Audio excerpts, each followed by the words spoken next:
Accident du travail, une réalité persistante, par Jules Thomas, pour Le Monde. Où est-ce que ça a dysfonctionné, se demande Franck Réfouvellet, élu CGT Orange dans le Cantal.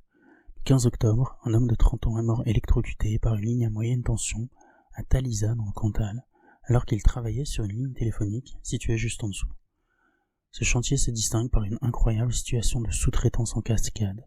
Orange sous-traite les travaux à Eiffage, qui elle-même sous-traite à un sous-traitant, qui sous-traite à une entreprise du Val d'Oise, d'où venait la victime.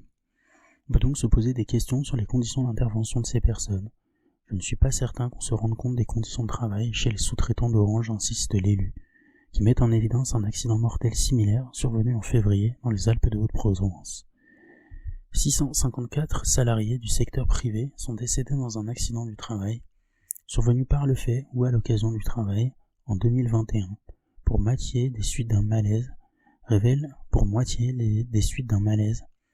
le dernier bilan de la Caisse nationale d'assurance maladie, la CNAM, publié jeudi 17 novembre. C'est moins qu'en 2019, mais plus qu'en 2017 ou 2018. Après des décennies de progrès, les chiffres chutent moins vite depuis 2013. La CNAM dénombre 604 000 accidents du travail dans l'année. C'est 12% de plus qu'en 2020, 8% de moins qu'en 2019, et un niveau semblable à 2013. La baisse entre 2019 et 2020-21 est liée au recours au chômage partiel et au télétravail, précisait la CNAM. Dans les transports, la construction ou l'agriculture, les accidents sont plus fréquents. Autre facteur d'inquiétude, le taux de gravité des accidents est au plus haut depuis 2010. 48,5 millions de jours d'arrêt ont été pris à la suite d'un accident du travail en 2021, ce qui équivaut à plus de 200 000 salariés arrêtés toute l'année. Déjà considérable, ces chiffres ne concernent que les 19,5 millions de salariés du secteur privé.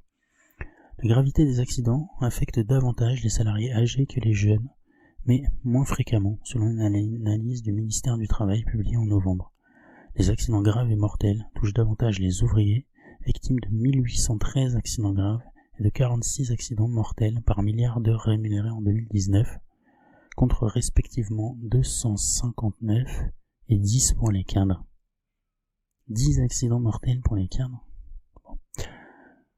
Un véritable fait social pour la sociologue et enseignante-chercheuse à l'école des hautes études en santé publique, Véronique Daubat-Le Tourneau.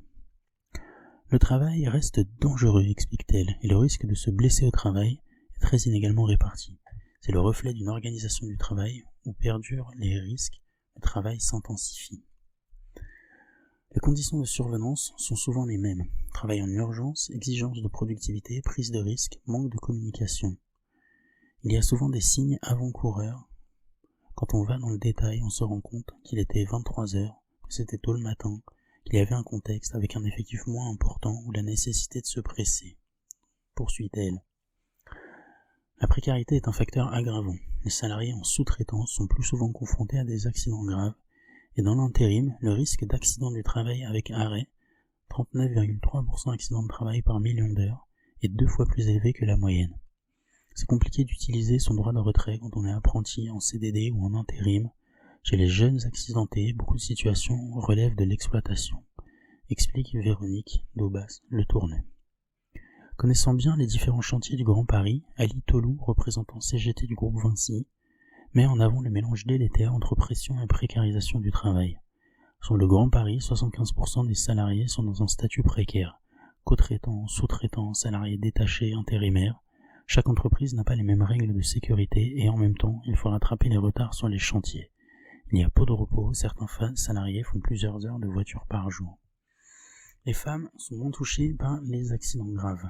Elles voient leur taux de sinistralité grimper depuis 20 ans dans la plupart des métiers. L'Agence nationale pour l'amélioration des conditions de travail, ANACT, a mis en évidence cette évolution. Entre 2001 et 2019, le nombre d'accidents du travail a grimpé de 41,6% pour les femmes, tandis qu'il chutait de 27% pour les hommes. C'est surtout dû à l'explosion dans la santé, l'action sociale, le nettoyage et les services, et le commerce et les industries de l'alimentation.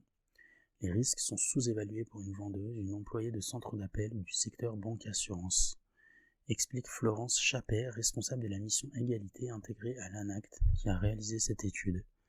Les femmes dans le BTP ont aussi plus de risques d'être exposées. C'est sans doute dû au fait que les matériels n'ont pas été suffisamment adaptés.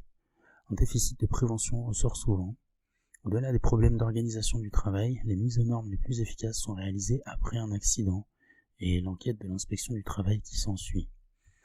Le BTP, seule branche d'activité dotée d'un organisme de prévention, organisme professionnel de prévention du bâtiment et des travaux publics, fait figure de bon élève même si le nombre d'accidents graves et mortels y reste élevé. Les conditions de travail se sont largement améliorées. Les premiers facteurs d'amélioration sont l'évolution des techniques et de management, de gestion des équipes sur les chantiers.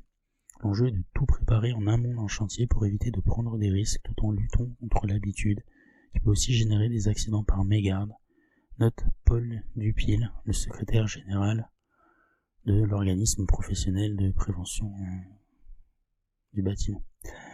Un nouveau plan de prévention qui se concentre sur les accidents graves et mortels a été annoncé par le gouvernement en mars 2022. Il vise principalement les travailleurs jeunes et vulnérables. Plus de la moitié des salariés de moins de 25 ans décédés au travail avaient moins d'1 an d'ancienneté, selon les derniers chiffres de la CNAM. Jules Thomas, pour Le Monde.